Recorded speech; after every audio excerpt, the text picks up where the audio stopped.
Esse 40 anos, a gente entra no túnel do tempo aí, a gente volta lá na hora exata, né? A gente lembra de tudo que aconteceu. Eu joguei durante 7 anos como titular no Flamengo com a minha equipe e durante 7 anos eu nunca vi o meu time jogar mal.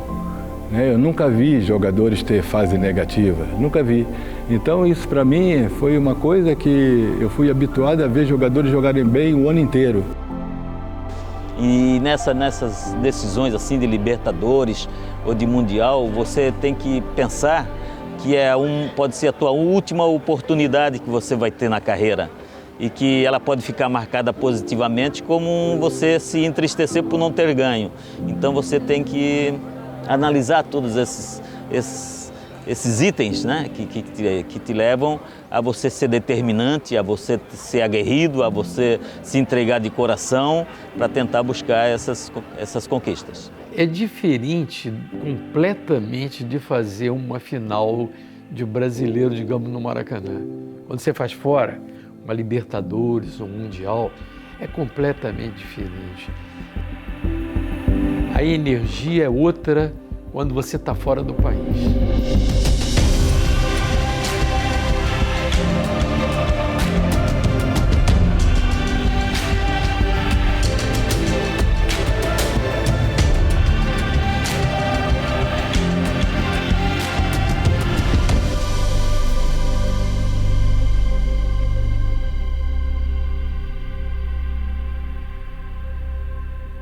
Minha cabeça está exatamente no período que antecedeu a viagem para o Japão, que dependia de uma escala da rádio, né? Embora eu tivesse no contrato, e se o Flamengo fosse a qualquer tipo de competição, o Flamengo e a seleção brasileira, eu teria que estar presente. Eu tinha recém passado a comentarista, passei a comentarista em 80, exatamente um pouco antes da...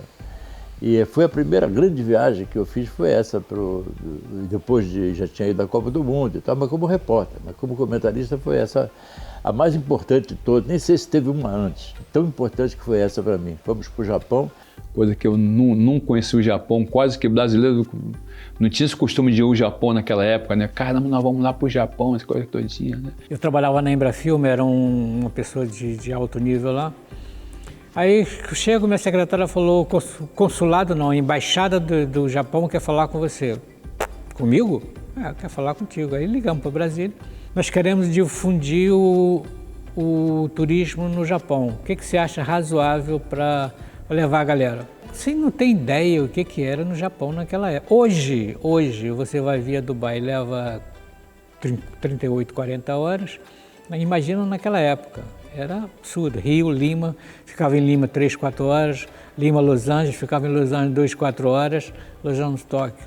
Chegamos em Tóquio, em Narita, aí um ônibus, naquela época a gente não tinha ideia de pegar um trem, que seria mais rápido. Pegamos um ônibus, viajamos 44 horas, depois um ônibus para chegar de Narita, que são 60 quilômetros para Tóquio, 8 horas do ônibus. A viagem para o Japão para mim foi um sonho, porque eu era um adolescente, e os meus ídolos eram jogadores do Flamengo. E eu viajei com eles para Los Angeles e depois ficamos 2 dias em Los Angeles e depois fomos para o Japão.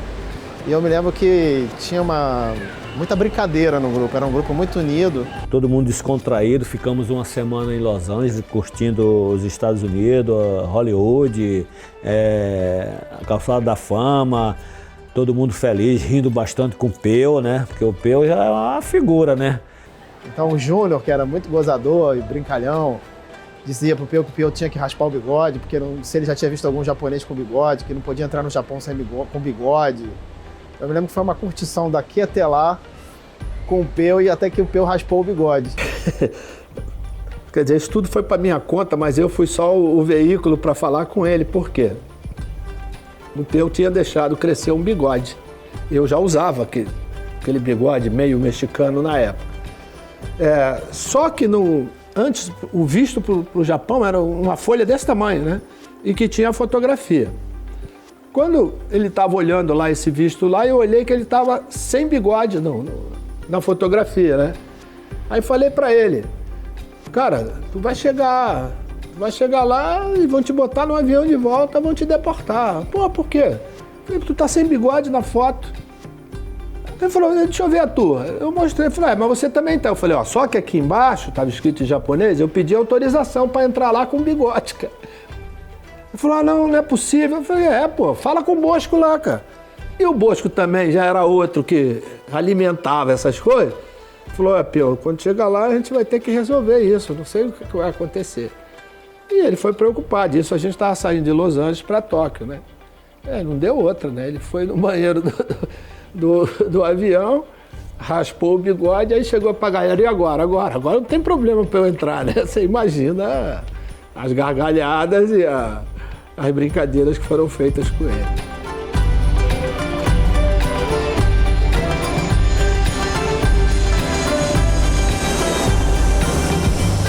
Também explicando para o Peu a questão do fuso horário, que para entrar no Japão, além de tirar o bigode, você, se quisesse falar com um familiar seu, você tinha que te ligar com 12 horas de antecedência. Aí o Peu, assim que desembarcou, falou assim, vou ligar logo para minha mãe, porque amanhã de manhã eu falo com ela. Esse negócio de fuso horário, né? Tava todo mundo meio confuso aí, mas a gente sentou todo mundo ali, veio a explicação, aí nós começamos a estudar direitinho, né? E aí já estava todo mundo já consciente que nós tínhamos que chegar lá e jogar logo e terminar a história, né? A equipe foi lá para os Estados Unidos fazer uma temporadazinha curtinha, né? Eu lembro que o pessoal foi para lá, fizeram um treinamento ali numa pracinha mesmo, numa praça mesmo ali, né? Nós fizemos uma parada em Los Angeles, uma adaptação de fuso horário, né, para o Japão. Se a gente for direto para o Japão, você passa normalmente 3, 4, 5 dias até para poder entrar no fuso horário. Então, vamos fazer um pit stop em Los Angeles. Tá? Aí o que faz? Você vai treinar e você vai relaxar. Só vamos pensar no jogo contra o Liverpool quando a gente estiver em Tóquio. Antes disso, vamos nos divertir. E automaticamente você quebrou um pouco a questão do fuso horário, né? Tanto que nós chegamos lá, 24 horas depois, a gente já estava praticamente com sono em dia. Lógico que você não vai dormir, sei lá, 11 horas da noite, vai dormir 1 da manhã. Mas aí você dormia. Aquelas 8 horas que o Frank Alassi dizia, tem que dormir 8 horas, não importa. Não levanta da cama, fica lá, fica forçando. E foi o que terminou acontecendo. Essa parada estratégica em Los Angeles foi fundamental. Alguns com a família, né? No caso do Zico, né? que levou a Sandra. E a gente foi pro parque se divertir, ainda mais com o Peu do nosso lado para se divertir. Não, você quer coisa melhor do que Peuzinho do nosso lado, com aquelas brincadeiras, todas aquelas piadas, todas aquelas coisas. Eu acho que a gente chegou 100% lá em Tóquio para aquele jogo. Então encontramos pessoas, né, já simpáticas ao Flamengo, né? O japonês já olhava para a gente sentia, né? Pô, eles estão gostando das cores vermelho e preto, então nós estamos chegando em casa também. E onde a gente passava, a gente via aquela formação, aquela educação do povo japonês, até criança passava, cumprimentava a gente, então a gente achava aquilo maravilhoso, né? Eu lembro que nós chegamos aqui na sexta-feira, de tarde, pegamos um trânsito enorme para ir pro hotel, aí fomos treinar meio no horário do jogo no sábado e eu lembro que eu acordei no dia do jogo 5h30, 6 horas da manhã, cara. O jogo era meio-dia. É uma coisa totalmente diferente, pô. Teu organismo, você tem que, para tomar um café da manhã legal, para estar em condições e tal. Então é uma situação totalmente diferente. Teu organismo, mais a concentração e a atenção e a adrenalina supera essas coisas todas, né? E quando chegou lá, a gente já deu aquela sentada direitinho, já vimos o que é o Japão ali já dono lá, a gente, caramba, estamos no Japão, aquele negócio diferente, tal, bacana. Tentando decifrar o que estava escrito ali, né? Eu tinha a mania de ir no jornaleiro sempre comprar uma cadernetazinha, né, para poder fazer uma translation, né? E a gente conseguiu fazer alguma coisa, começava com um japonesinho ali, vinha um diretor que já tinha essa influência, né, já passava pra gente, já veio um intérprete também para conversar também, a mesma coisa, né? Chegando no Japão, sempre em festa, batuque, A gente sempre se divertia muito. No dia do jogo, a tensão ela sempre aumenta, né? Mas a gente foi tranquilo, a gente não sabia tanto sobre o Liverpool, nós só sabíamos que o Liverpool era o melhor time da década, que tinha ganho já 2 Champions League, aquele negócio todo e tal, mas fomos confiantes, né? Como sempre, rolou a bola. E o Flamengo já tinha feito alguns torneios na Europa antes e já estava sendo conhecido, já estava começando a despertar interesse de outras pessoas a verem assistir o nosso time, entendeu?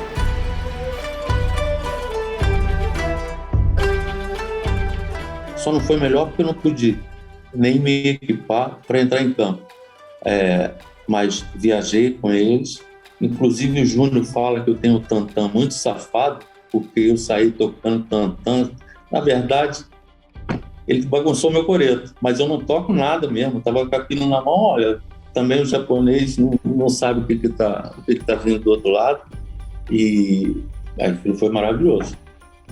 Campeão, galera toda junta, brincamos muito, nos divertimos bastante, foi ótimo. Mas que a gente foi focado em buscar o objetivo e simpatizamos com o povo japonês, passou pro lado da gente, os ingleses no mesmo hotel nosso, passava, né? A gente não conhecia nada deles, nem ele da gente, não sabia o time que a gente ia enfrentar e nem ele sabia as feras que eles iam encontrar, né? Então ficou um negócio estranho, né?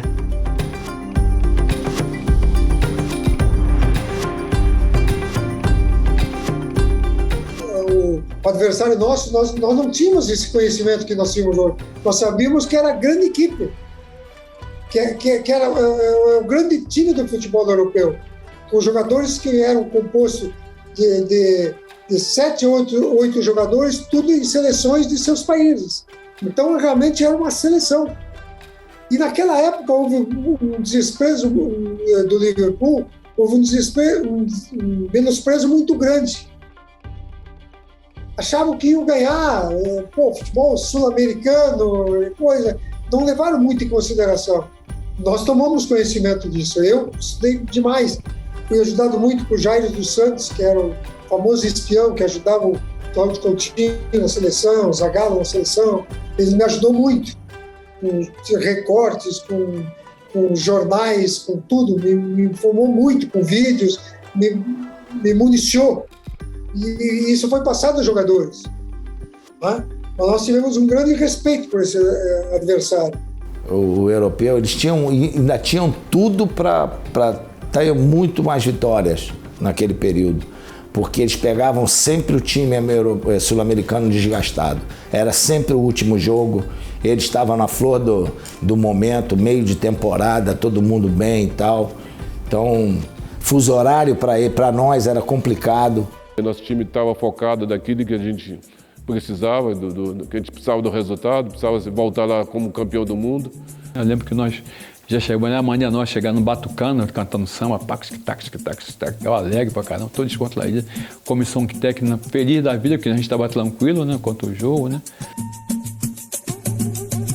Eu acompanhei, né, o jogo final contra o Liverpool. Existiu aquele menosprezo dos ingleses em relação ao Flamengo, da onde que saiu o Brasil, nem sabia onde ficava o Brasil naquela década, quem são esses jogadores. A bola passava, ninguém ia lá buscar, a bola vinha para cá, eles não vinham buscar. Aí foi quando aconteceu, né, o dia da decisão. A gente estava aquecendo, eles passaram, deram risada, o Júnior falou que eles passaram, deram risada. Aí o Júnior, estão rindo da gente. Aí eu falei, eles vão rir dentro de campo. Eles também não sabiam, embora eles soubessem que o Flamengo tinha sido campeão do Brasil, que o Flamengo fosse um time do país tricampeão mundial de futebol, que jogasse aí naquele time alguns que haviam estado em Londres 6 meses antes. Vamos lembrar que a seleção brasileira venceu a Inglaterra por 1-0 em Londres, em Wembley, com o gol do Zico. Disso aí eles sabem, mas eles não têm muita noção do que era o Flamengo. Eles também não tinham. Aí a gente conta as histórias que eles na corrente olhavam rindo, porque era uma cultura diferente, né? Você imagina os caras chegarem para jogar uma final de Mundial, a gente está lá na subida do túnel batucando. Que os caras dizem, não é possível, isso né? É fora do nosso pensamento, da nossa cultura, entendeu? E hoje eu entendo porque os caras riram, né? Mas a gente aproveita esse gancho para dizer, ó, os caras estão rindo lá, ó. Vamos ver quem vai rir depois. É para você ficar incitando, entendeu? Você colocando uma lenhazinha na fogueira, uma pilha a mais. Isso é lógico que não foi a razão maior da vitória, mas que o brilho no olho de cada um estava na hora dessa última corrente, eu não tenho nenhuma dúvida disso.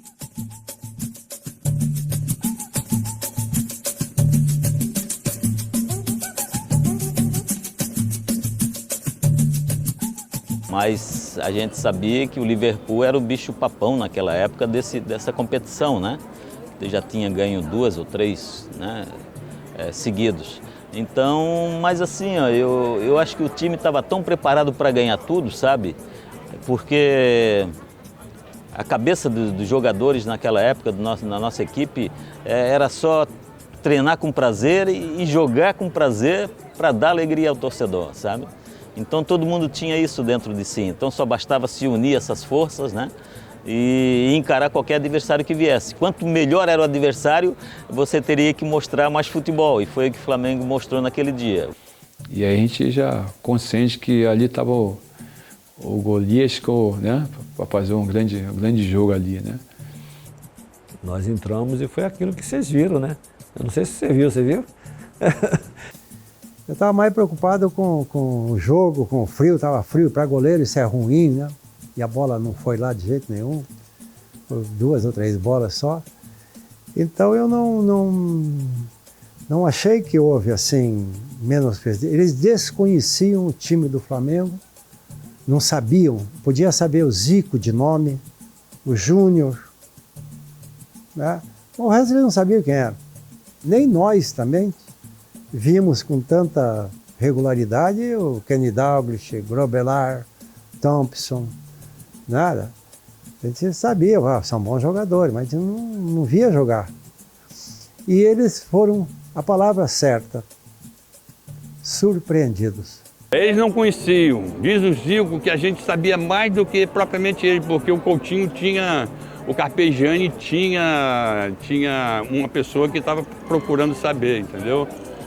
Eu acho que a gente teve em relação ao Liverpool uma vantagem, que foi a vantagem de a gente ter um pequeno conhecimento da equipe dele através do Jairo dos Santos, que era observador da seleção brasileira, tinha trabalhado com o próprio Coutinho e que fazia alguns trabalhos esporádicos, né? Então ele trouxe algumas informações a respeito do Grobbelaar, do goleiro, do Souness, o escocês do meio-campo, né, do Dalglish, o atacante. E isso pra gente, eu acho, e eles não sabiam nada da gente. O futebol inglês naquela época era aquele futebol muito mais pelo alto, bola no alto, isso aqui e tal. E nós tínhamos o Marinho e Música que tirava tudo, pô, então não tinha problema. Eles podiam conhecer a mim, que já tinha jogado contra a seleção inglesa, quem mais? Talvez o Júnior, o Leandro e tal, mas a maioria eles não deviam conhecer muito não, entendeu? Então, e a gente conhecia, né, pô, o time deles, o Dalglish era um jogador, o McDermott, pô, o zagueiro, a dupla de área, o Thompson, era um grande time, né? Mas nem uma marcação assim especial eles fizeram. Tanto que se você pegar o jogo, o Zico teve uma liberdade que nenhum outro time daria para ele fazer o que ele terminou fazendo durante o jogo, entendeu? E nós tínhamos um entrosamento. E nesse conhecimento, né, nesse diálogo que teriam, e como teve a própria comissão técnica, juntamente aos jogadores, né, para que a gente não levasse isso para um lado de divergência entre a equipe adversária, vamos jogar futebol com gana, com determinação, com garra. Quando você chega ali e você vê essa possibilidade de ser campeão do mundo, né? Eu acho que a cabeça nossa não existia outro resultado que não fosse uma vitória. Nas arquibancadas, os torcedores que viajaram meio mundo para ver o Fla criaram uma nova torcida, a Flapão. Tem até faixa escrita em japonês. A charanga também começou cedo e antes do jogo tentou conquistar alguns novos torcedores. Mesmo entre os japoneses, os que ficaram com o Flamengo estavam mais animados. A torcida japonesa do Liverpool era bem menor e bem mais quieta. Tinha 100 mil pessoas no estádio, 100 mil mesmo. Mas tudo japonês, né? Tinha uns 5 brasileiros lá da torcida aí. Mas eu batia tiro de meta, eles batiam palma, batia lateral longe, eles adoravam bater lateral longe, tiro de meta longe, então, nossa, eles aplaudiam demais. Gol aplaudido. Eles não tinham futebol, quem levou foi o Zico, né? Anos depois. Sentimos falta da torcida do Flamengo, mas não sabia que a energia já estava chegando lá no Japão. Chegou primeiro do que avião, a energia lá no Japão para todos nós, né? Tinha um diretor do Flamengo que era dono de uma agência. Chamou o Cláudio, que era o chefe da raça, era o cara, ele e o irmão dele, e falou o seguinte: a cada 10 passagens vendidas, vocês têm direito a uma de graça. E ele acreditou em Papai Noel. O que aconteceu? Eu tinha feito um acordo com um conselheiro do clube que tinha uma agência de turismo. Eu já tinha vendido meu carro para pagar o ônibus para Libertadores. Estava caixa zero. E ele falou, olha, se você vender 15 passagens, tal, você tem uma passagem. Se você vender tantas passagens, você tem 2. E eu corri para ter as 2.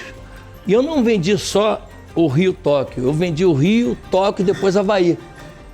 Que era um pacote para depois do troço, né, eu curti. Então vendi a maioria, eu vendi quase que o dobro do que ele pediu e com Havaí.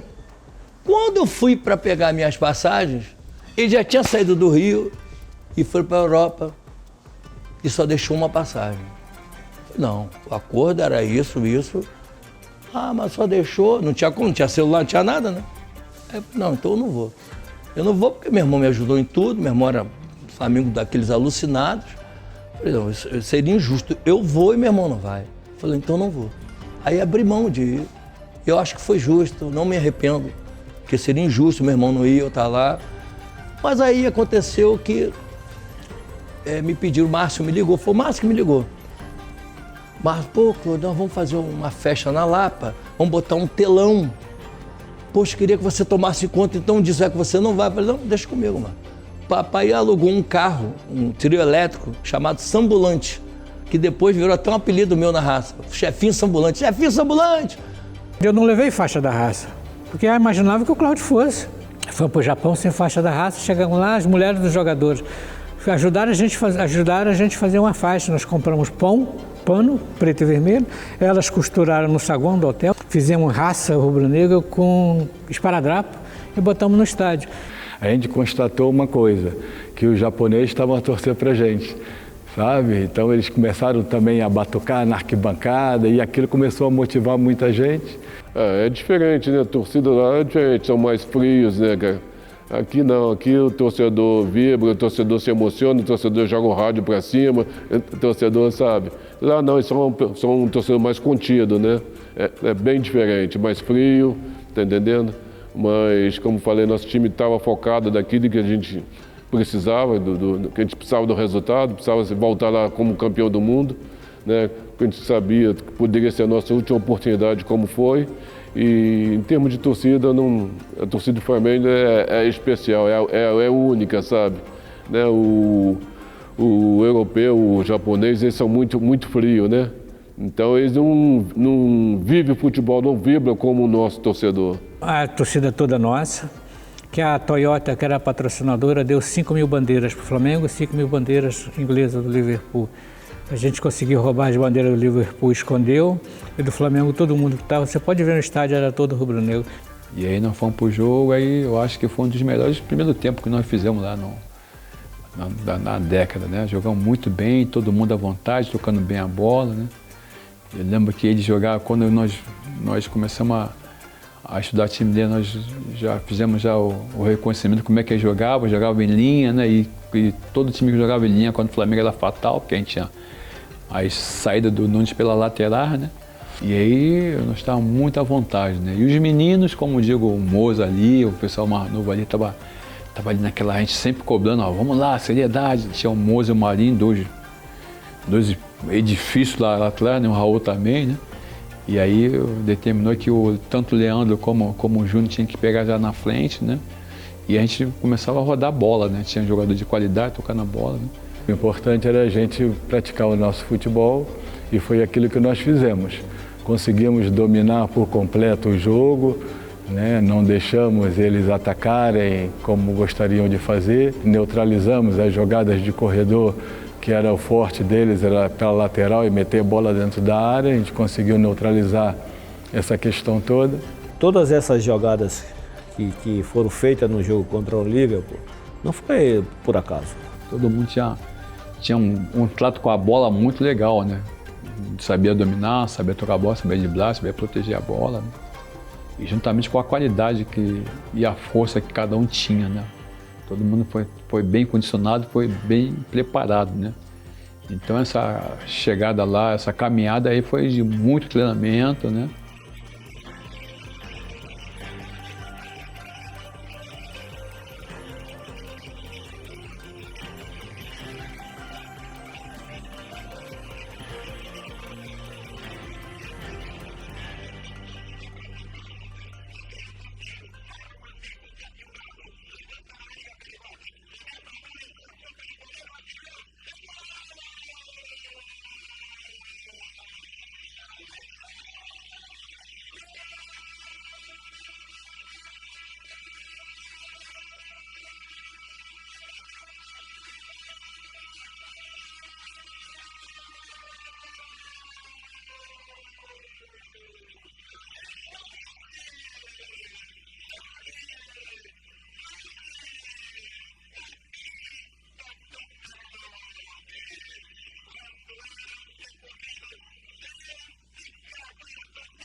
Foi coisas que a gente estava acostumado a fazer dentro de campo, jogadas que a gente estava acostumado. Movimentação, toque de bola, né? Dando a opção. Então você pode ver a leitura da jogada do primeiro gol contra o Liverpool.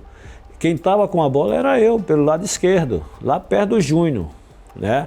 Eu ali com a bola, e o Júnior, toquei pro Júnior, o Júnior tocou para mim, aí eu toquei pro Moze. Ali onde eu estava ali, perto do Júnior, o Moze simplesmente tocou pro Zico do lado. O Zico quando dominou, o Zico já sentiu a minha arrancada, né?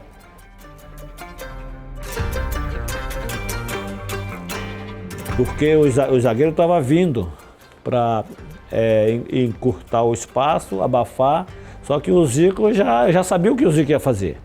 Quando ele viu os 4 zagueiros em linha e viu minha arrancada, ele já lançou, porque ele sabia que eu chegava. E quando passava o Marinho, quando passava o Moza, várias vezes aí eles passavam, faziam gol, faziam a grande jogada, né? Então já tinha tudo já na cabeça aqui que você organizava. O meio de campo, a gente organizava tudo, né? E você via que os dois laterais, como o Leandro, como o Júnior, eram jogadores de meio campo também. Quando eles abriam aqui, fechavam aqui e fazia. E da mesma forma era o Lico e o Tita, quando vinha também compondo aqui, aí sobrava espaço para o Nunes. O Nunes era o nosso, praticamente quase o único atacante. Nós jogávamos trocando muito de posição. Tinha o Zico, que é o legítimo ponta de lança, aquele cara que vem armar e que chega, que ao lado do centroavante é o segundo atacante que chega.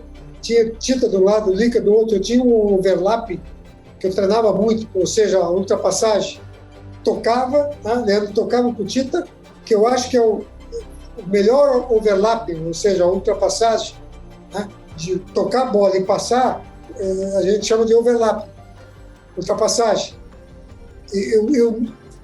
Eu não conheço assim a perfeição que eles faziam, no tempo certo, no momento certo. Fomos preparados, por exemplo, para jogadas de cruzamento, de bola alta, com o Moser e o Marinho, entendeu? Fomos marcados, eu e o Leandro, evita os cruzamentos para marcar a origem da jogada, para que essa bola não chegue na área, e vamos jogar. Perdeu a bola, organizado para recuperar. Sem a bola, é anarquia organizada. O Nunes se mexia para todos os lados, principalmente quando ele estava por um lado do campo, ele esse facão era feito. Ele entrava por dentro, era mortal. Isso não foi somente nesse jogo. Então, nós sabíamos isso e aproveitamos. E aquela consequência ali era uma coisa que o time já fazia já há muito tempo, já inteligência de um Zico, de um Tita, de um Lico, para enfiar essa bola no meio campo da Dílio, Andrade. E o Zico está metendo bola para Nunes, o Nunes se consagrando. Então, isso tudo é de uma valia, de uma marca incomensurável.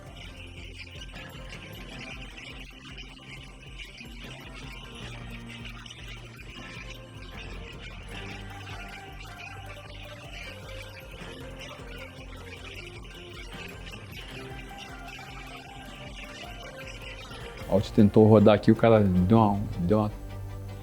bateu no tornozelo e caiu, a falta estava muito distante, até pensei que o Mozo fosse bater, ou que ele gostaria de bater essa bola de longe, mas o Zico pegou ali, eu pensei, o Zico vai dar aquela pancada, né? Com informação e com o nosso conhecimento, você pode tirar proveito de muita coisa no campo. O segundo gol de falta que eu bati, que eu falei para eles? Vai no rebote, porque o campo, apesar de tá amarelo ali e tal, mas ele não estava com buracos. A grama estava boa para jogar, que aliás o que acontecia no Japão? Não tinha aquela coisa daquela grama de frio, então não ficava verde, mas o campo ficava mais duro, muito duro. Então a bola picava muito. E o que eu fiz? Eu falei, eu vou dar-lhe uma porrada no gol, vão no rebote. E dei pensando dela quicar mesmo. Tanto é que eu bato de uma forma diferente para a bola fazer isso. E ela quica justamente na frente do goleiro. Ele bateu roupa. O Lico chegou, né? Primeiro. Aí aquele magrinho lá, com aquele bigodão, ele estourou com a zaga do Liverpool, os caras tudo grandão, a bola sobrou aqui, eu já joguei. Quando eu joguei para dentro do gol, aí eu só pensei na cruzada São Sebastião.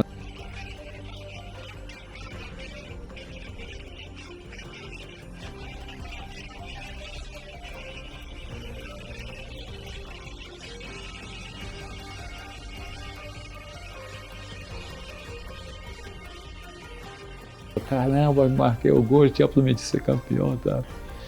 E aí ficou mais fácil para nós, 2-0, né? Esperamos já iniciar um pouquinho, né? O Liverpool nos facilitou esse tipo de coisa porque acostumou a ticar o campo, né? Como dizia, só que, deixava os espaços, atraía um pouco, vinha e fizemos gol com enorme facilidade. Foi a grande diferença do jogo também. E também daqui a pouco chegou outra jogada também, que o Leandro roubou a bola, tocou para mim, eu vim pelo meio, toquei pro Zico, o Zico primeiro tocou pro Nunes, né? Nunes na diagonal, bateu, aí a bola entrou no gol, terceiro gol.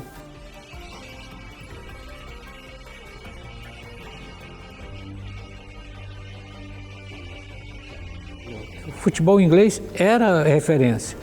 Mas eu sabia que era jogo duro, mas não esperava 3-0. Esperava 1-0, 1-1, 2-1, mas sabia que ia ganhar. Quando o juiz apitou, caramba, aí um abraço aí.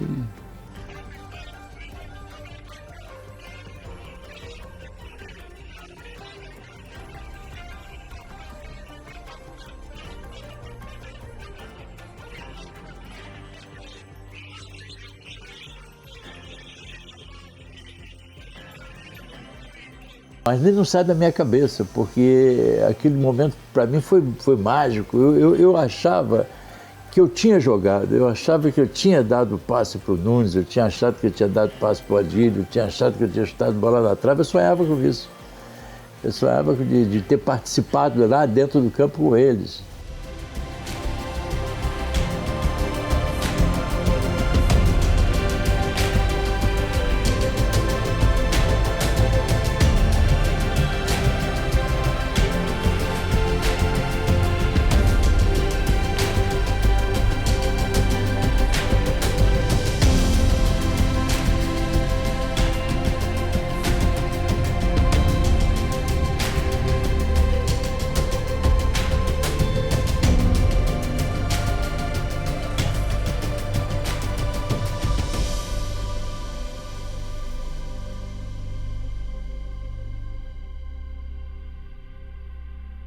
A nossa ficha não caiu até agora. Tem hora que eu penso, pô, sou campeão do mundo, cara, lá no Japão, aquele frio danado. Eu com calça comprida, primeira vez que eu joguei, com um moletom, que não era nem a camisa do Flamengo, que eles esqueceram a minha camisa aqui, eu não tinha camisa para jogar. Fomos para casa de casa, depois do jogo, Flamengo campeão, festa.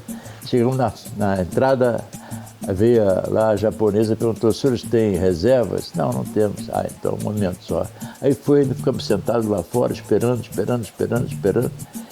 Estava frio, inclusive, e daqui a pouco ela voltou e disse, pode me acompanhar. Então não tinha ninguém, nenhuma pessoa, só nós dois. Por que ela esperou tanto tempo, né? Aí senta aqui, sentamos. Aí a mesa tinha uma grelha no centro, era um negócio que eu nunca tinha visto. Você sentava aqui, o Zé Carlos aqui, aí vinha lá o japonês, cheio de coisa, e fazia a carne na nossa frente ali. Depois, um pedaço grande de carne, eu com uma fome danada, desde manhã, né? Mais feliz da vida, Flamengo campeão, vi que ele foi bom, eu vou fazer a gentileza, eu vou deixar ele serviu o Zé Carlos primeiro. Ele botou lá aquele bifão assim e fez a festa dele e tal. E quando terminou o bife, estava pronto, ele pegou 2 facões enormes, picou, ficou pequenininho assim, aí pegou metade para cá, metade para lá, ficou um pouquinho assim na mesma. Com 3 colheradas ali eu comi o bife do cara. Aí veio a conta, $200 para cada um, com o vínculo todo. Eu falei, pô, o que o Flamengo faz comigo, né? E aí foi uma festa total, aí foi tranquilidade, aí nos abraçamos, né? E falamos, ó, chegamos onde nós tínhamos que chegar, né? Agradecer lá ao Papai do Céu, o Coutinho que determinou aquilo ali para nós, né? E aí foi um trabalho bastante, aquele complemento de serviço com o nosso clube de regata do Flamengo. No vestiário do Flamengo era só festa.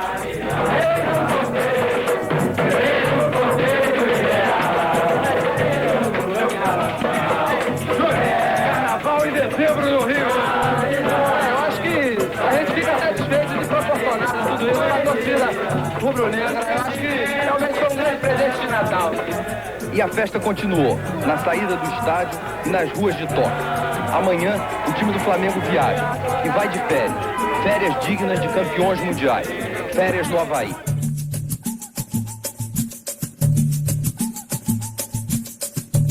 Uma festa tremenda. O meu compadre ele tinha se casado recentemente. Foi um grande presente, que eu tenho certeza que ele deve ter ficado super radiante com esse presente também.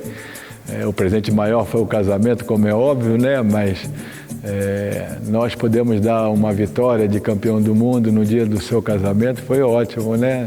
Então ele foi passar a lua de mel lá, depois na hora de vir embora teve um grupo de jogadores que levaram as esposas, né? Foram para o Havaí. Foi boa, muita ula-ula. Gol de pé quente de lua de mel, você correu pra tua mulher, né? Corri pra ela, você vê que a Rosa tem me dado sorte, todos os certames que eu tô acontecendo aí, e eu acho que tá tudo de parabéns, eu acho que agora tudo é Brasil. E eu pensei, sabe, eu acho que eu vou também ao Havaí, porque eu não sei se vou ter oportunidade outra vez, então foi pro Havaí, eu tô falando Havaí português, Havaí.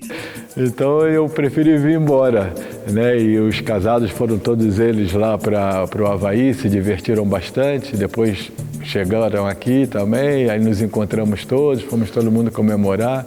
Alguns foram para o Havaí, eu fui Havaí, Las Vegas, Nova York e Rio. Chegamos aqui com uma recepção enorme, calorosa, as pessoas esperando a gente lá, o pessoal com o carro, o nego subindo em cima dos carros, sabe? Uma coisa assim muito louca, né? E acabou, viemos no normal dentro do ônibus, né? Não tinha bombeira naquela época ainda. E viemos, mas foi uma recepção, assim, muita gente no aeroporto. Bom, e aí, quando acabou o jogo, o trio elétrico saiu, né? Tocando hino Flamengo, tocando não sei o que e tal. E nós fizemos o percurso, né? Pela praia do Flamengo e tal. Depois pegamos Botafogo. E nós chegamos lá 8h40 da manhã, por aí, na Gávea. E a gente cantava aí do Flamengo, caiu um dilúvio, mas mesmo assim uma multidão acompanhou a gente. Mas o amor que a gente tem, eu principalmente pelo Flamengo, pelos torcedores, pô, só cresce. A gente, às vezes, quando estava jogando mal, não estava legal, você estava assim, aí os caras começavam lá, meu, Mengão. Aí, cara, era outra história. Era outra história. Parece que incendiava a gente lá. Ou a gente ficava esperando eles cantarem pra gente começar a jogar. Obviamente que o Flamengo é eterno, são coisas distintas. Mas eles dinamizaram o Flamengo. E a gente fica muito feliz aí de ser encontrado na rua pelo torcedor, né? E nós temos uma família aqui de jogadores que são nossos amigos também, que a gente está sempre comemorando essa data aí, já de muito, muito tempo, né? Podemos ficar aí anos sem nos vermos, e principalmente por causa dessa pandemia, né? Mas eu cheguei a ficar, Zico foi embora para o Japão, cheguei a ficar quase 10 anos sem ver o Galinho. Mas o dia que eu o vi, é aquele abraço fraterno, abraço de irmão, de amizade mesmo. E o grupo continua da mesma forma. Existe hoje, né, ainda bem, essa tecnologia que nos aproxima. O Anselmo, mesmo morando muito tempo lá em Portugal, a gente está sempre em contato através do nosso grupo de WhatsApp. Isso só mostra o que era a equipe naquela época dentro do campo. São pessoas que vivem pegando no pé do outro, a mesma brincadeira que eu tinha com o Peu quando morava com ele na concentração. As brincadeiras são as mesmas. O que eu vejo é que eles são muito unidos hoje em dia também. Acho bacana eles terem estado juntos lá atrás, há tantos anos atrás, e até hoje são muito amigos, se encontram, se dão muito bem, se protegem. Acho que é uma lição para todo mundo, né? Que assim, o coleguismo é importante, né? E eles são muito amigos, muito colegas. Eu consegui triunfar com meus colegas num clube do meu coração, e isso não tem preço, é uma coisa maravilhosa. É o Flamengo é tudo, para mim é tudo, é de verdade mesmo, não é 7-1 não, é de verdade. Então o sonho daquela criança se tornou realidade e cheguei a ser e sou, né, campeão do mundo pelo Flamengo. Então meus sonhos todos foram realizados, isso para mim é gratificante. Então é uma recordação bela, uma recordação assim gostosa de você sentir. E é o que eu estou sentindo nesse momento. Foi aqui que nós ganhamos tudo e a Gávea me emociona sempre que eu entro aqui nesse clube, toda hora. Me deu a oportunidade de pular aquele muro ali. Se eu não tivesse o muro, eu não ia pular, cara. Entendeu? Então, obrigado, Mengão. Então são, sabe, coisas boas que a gente passamos juntos, sabe? E agradecer, né, o torcedor, sabe, por todo o carinho. Joguei uns 10 anos aqui, foram anos dourados que a gente sabe que não tem como voltar mais, né? Mas ficou na nossa memória, nós, jogadores, torcedores também. Foram anos fantásticos que nós passamos juntos. É uma gratidão eterna por isso ter marcado a história dessa torcida, que é o grande patrimônio nosso, né? E tudo aquilo que a gente fez foi em função dela, né? Em todo o apoio que nós tivemos naquele período todo. Era uma coisa assim, louco. Tinha a empatia que se teve do nosso time com a torcida, era um negócio assim, que até nas vaias a gente compreendia. Eles estão com razão mesmo, estão certos, nós aqui estamos errados. Então, foi muito legal isso. Então, eu acho que foi uma forma de gratidão e de eternizar o trabalho que nós fizemos, né? Uma vez Flamengo, sempre Flamengo, Flamengo sempre eu hei de ser. É o meu maior prazer vê-lo brilhar, seja na terra, seja no mar, vencer, vencer, vencer. Uma vez Flamengo, Flamengo até morrer. Na regata ele me mata, me maltrata, me arrebata, que emoção no coração. Consagrado no gramado, sempre amado, mas cotado no chapéu. Ai Jesus, eu teria um desgosto